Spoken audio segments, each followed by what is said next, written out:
بسم اللہ الرحمن الرحیم۔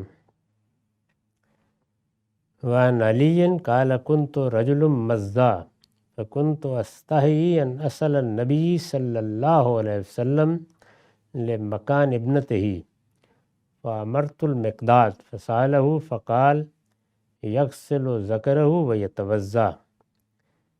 یہ وضو کا باب ہے، یعنی ہم اللہ تعالیٰ کی بارگاہ میں حاضر ہونے کے لیے جو طہارت کا اہتمام کرتے ہیں اس کے کیا قاعدے ضابطے ہیں، اس میں کن چیزوں کا خیال رکھنا چاہیے، وہ کب لازم ہو جاتا ہے، کب وہ ایک مستحب عمل ہے، اچھا عمل ہے، یہ باتیں لوگوں نے پوچھی ہیں رسول اللہ صلی اللہ علیہ وسلم سے، آپ نے ان کے جواب دیے ہیں۔ یہی وہ علم ہے جو اللہ کے پیغمبر کا حدیث کے ذریعے سے منتقل ہوا۔ تو یہ علی رضی اللہ عنہ کی روایت ہے۔ وہ یہ کہتے ہیں کہ میرے ہاں یہ مسئلہ تھا کہ شہوت میں جو صورتحال پیدا ہو جاتی ہے وہ بہت زیادہ ہوتی تھی، اور اس میں ظاہر ہے کہ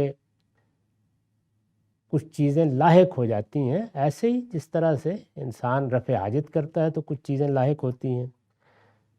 وہ کہتے ہیں کہ مجھے بہت شرم آتی تھی کہ میں رسالت مآب صلی اللہ علیہ وسلم سے اس کے بارے میں کس طرح پوچھوں، اور اس کی وجہ یہ تھی کہ خود آپ کی بیٹی میرے گھر میں تھی، تو ظاہر ہے کہ اس میں اور بھی زیادہ آدمی شرم محسوس کرتا ہے۔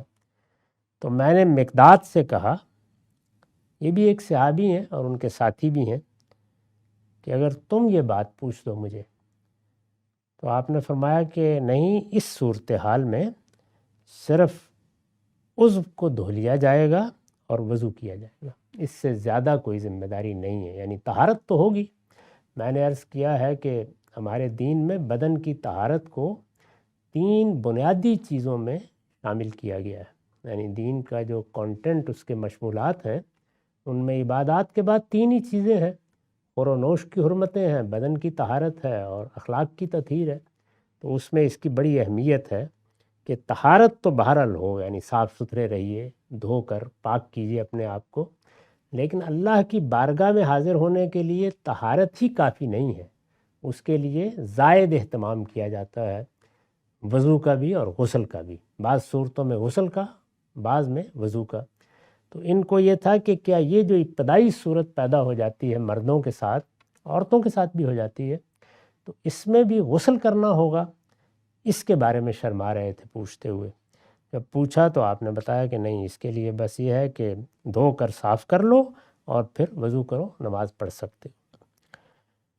وعن ابی ہریرہ قال رسول اللہ صلی اللہ علیہ وسلم توضؤوا مما مست النار۔ ابو ہریرہ رضی اللہ عنہ سے روایت ہے کہ رسول اللہ صلی اللہ علیہ وسلم نے فرمایا، جب کوئی آگ کی پکی ہوئی چیز کھاتے ہو تو وضو کر لیا کرو۔ اس سے پہلے جو روایت میں نے پڑھی وہ مسلم اور بخاری دونوں میں ہے، یہ صرف مسلم میں ہے، یہاں ان کا رقم 302 303 ہے۔ یہ بات ذہن میں رکھنی چاہیے کہ ہمارے ہاں جب کوئی چیز اس طرح سے راوی حضرات بیان کرتے ہیں تو اس میں جو عام زبان کے اسالیب ہیں وہی اختیار کیے جاتے ہیں، لیکن جملہ سیاق و سباق سے الگ ہو جاتا ہے۔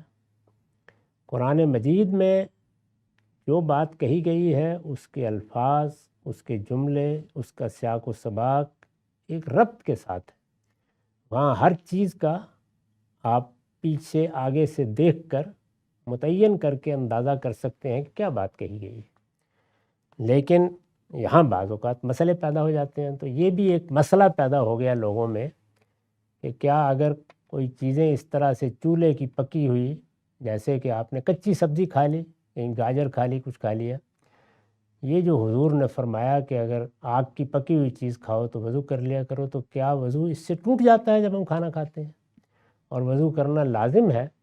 تو اس میں جو غلطی ہوئی ہے وہ یہ ہے کہ بعض موقعوں کے اوپر بعض چیزوں کو ان کے محل میں رکھ کر ان کی تلقین کی جاتی ہے، اچھی چیزیں ہوتی ہیں۔ ہم بھی کہتے ہیں بسا اوقات کہ بھئی اگر کھانا کھا رہے تھے یا ادھر ادھر کی باتیں کر رہے تھے تو اچھا ہے، نماز پڑھنے کے لیے وضو کر لو، تو بعض چیزیں لازم ہوتی ہیں اور بعض چیزوں کی اچھے پہلو سے تلقین کی جاتی ہے۔ مثلاً رسالت مآب صلی اللہ علیہ وسلم نے اس کو پسند فرمایا کہ بیویوں کے ساتھ ملاقات کرنے کے بعد بھی یہ ضروری نہیں ہے کہ فوراً غسل کیا جائے، نہ عورتوں کے لیے نہ مردوں کے لیے۔ بے شک آپ دن نکلنے کے بعد کر لیں، لیکن وضو کر کے سوئیں۔ تو یہ وضو کوئی لازم وضو نہیں ہے، یعنی وضو عبادت ہے، اللہ کی طرف توجہ کا ذریعہ ہے، اپنے آپ کو پاکیزہ بنانا ہے۔ تو نماز کے لیے یہ لازم ہے۔ ایسے موقعوں پر منہ میں آپ کے کھانے کا ایک ذائقہ بھی ہوتا ہے، آپ خدا کی بارگاہ میں جا رہے ہیں، نماز صرف اعمال کا نام نہیں ہے، اذکار کا نام بھی ہے، تو اس میں حضور نے یہ بات فرمائی۔ لیکن جو لوگ محض لفظوں پر بعض اوقات بیٹھ جاتے ہیں اور پورے مجموعے کو سامنے رکھ کر نہیں سمجھتے، انہوں نے اس سے یہ مضمون بھی پیدا کر لیا۔ تو اس پر سیدنا عبداللہ بن عباس نے ہر طرح کے لوگ ہوتے ہیں، ظاہر رسالت مآب صلی اللہ علیہ وسلم پر ایمان لانے والوں میں دین کے بڑے دانشمند، سمجھدار، حکیم لوگ بھی ہیں اور عام لوگ بھی ہیں۔ آخر وہ بھی ایک صحابی تھے جنہوں نے جب قرآن میں یہ خوبصورت ادبی اسلوب کی آیت پڑھی کہ صبح روزے کی ابتدا اس وقت کیا کرو جب کہ فجر کی سفید دھاری رات کی سیاہ دھاری سے الگ ہو جائے، انہوں نے کہا کہ یہ دونوں دھاگے ہی ہوں گے، جا کے اپنے تکیے کے نیچے ایک کالا اور سفید دھاگا رکھ لیا۔ تو ہر طرح کے لوگ ہوتے ہیں۔ تو سیدنا عبداللہ بن عباس کے بارے میں آگے آئے گا کہ جب ان کے سامنے یہ بات کی گئی تو انہوں نے کہا کہ ہاں، اب گرم پانی سے وضو کرنا تو ناممکن ہو گیا، اس لیے کہ جب کرے گے ٹوٹ جائے گا۔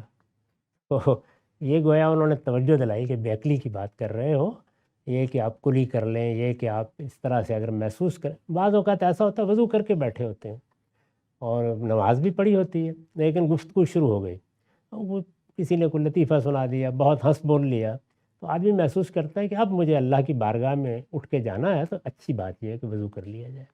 تو یہ اس اہتمام کی تلقین ہے، اس کا تعلق وضو کے لازم ہونے سے نہیں ہے۔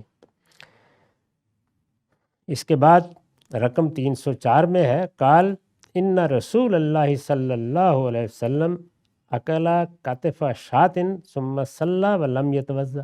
اب دیکھیے وہی بات آ گئی سامنے۔ یہ روایت مسلم اور بخاری دونوں میں ہے کہ رسول اللہ صلی اللہ علیہ وسلم نے ایک بکری کا شانہ پکا ہوا کھایا اور اس کے بعد آپ نے نماز پڑھی اور کوئی وضو نہیں کیا۔ تو گویا کھانے سے نہ وضو کرنا لازم آتا ہے، نہ وضو ٹوٹ جاتا ہے۔ وضو جن چیزوں سے ٹوٹ جاتا ہے وہ بھی معلوم ہے، وہ اجماع اور تواتر سے ایک سنت کے طور پر منتقل ہو گئی ہیں، ہر مسلمان اس سے واقف ہے۔ یہ غلط فہمی محض بعض لوگوں کے سمجھنے کی وجہ سے پیدا ہوئی، تو اس کو رفع کر لینا چاہیے۔ وعن جابر بن سمرہ ان رجل سأل رسول اللہ صلی اللہ علیہ وسلم ان نتوضأ من لحوم الغنم۔ اب دیکھیے ایک بات حضور نے کہی، یہ اچھی بات ہے، وضو کر لینا چاہیے، تو اب بات کہاں تک پہنچ گئی؟ یہ جابر بن سمرہ کہتے ہیں کہ ایک شخص نے رسول اللہ سے پوچھا، یا رسول اللہ، یہ آپ نے فرمایا کہ جب کبھی کوئی پکی ہوئی چیز کھائیں تو وضو کر لینا چاہیے، تو یہ جو ہماری بکریاں ہوتی ہیں ان کا گوشت کھائیں تو پھر وضو کرنا ہے؟ قال ان شئت فتوضأ وان شئت فلا تتوضأ۔ حضور نے فرمایا بھائی دل چاہے تو کر لیا کرو، دل چاہے تو نہ کیا کرو۔ قال افنتوضأ من لحوم الابل، اور یہ جو اونٹوں کا گوشت ہم کھاتے ہیں اس کے بارے میں کیا رائے ہے؟ آپ دیکھیں کہ بات کہاں تک پہنچ گئی۔ قال نعم، حضور نے فرمایا ہاں بھائی، فتوضأ من لحوم الابل، اونٹ کا گوشت کھا کے تو واقعی منہ میں ایسی صورتحال پیدا ہو جاتی ہے کہ وضو کر ہی لینا چاہیے۔ معلوم ہوتا ہے کہ آپ نے بھی لطف اٹھایا اس کی بات کا۔ قال اصلی فی مرابض الغنم، اب اس نے مزید پوچھا کہ ہم لوگ یہ جو ہماری بھیڑیں بندھی ہوتی ہیں ان کے باڑے میں وہیں نماز پڑھ لیتے ہیں۔ آپ نے کہا نہیں، بھیڑیں اتنی غلاظت نہیں پھیلاتی، پڑھ سکتے ہو۔ قال اصلی فی مبارک الابل، یا رسول اللہ، اور اونٹ جہاں باندھے ہوتے ہیں وہاں کے بارے میں کیا خیال ہے؟ تو اونٹ تو چاروں طرف سب کچھ کر رہے ہوتے ہیں اور اونچے بھی ہوتے ہیں، آپ نے فرمایا کہ وہاں پڑھنے سے اجتناب کیا کرو۔ تو یہ پوچھنے کا انداز بھی دیکھ لیجئے، نبی صلی اللہ علیہ وسلم کا صبر و تحمل بھی، اور کس خوبی سے آپ نے بات ختم کر دی۔ وآخر دعوانا الحمدللہ رب العالمین۔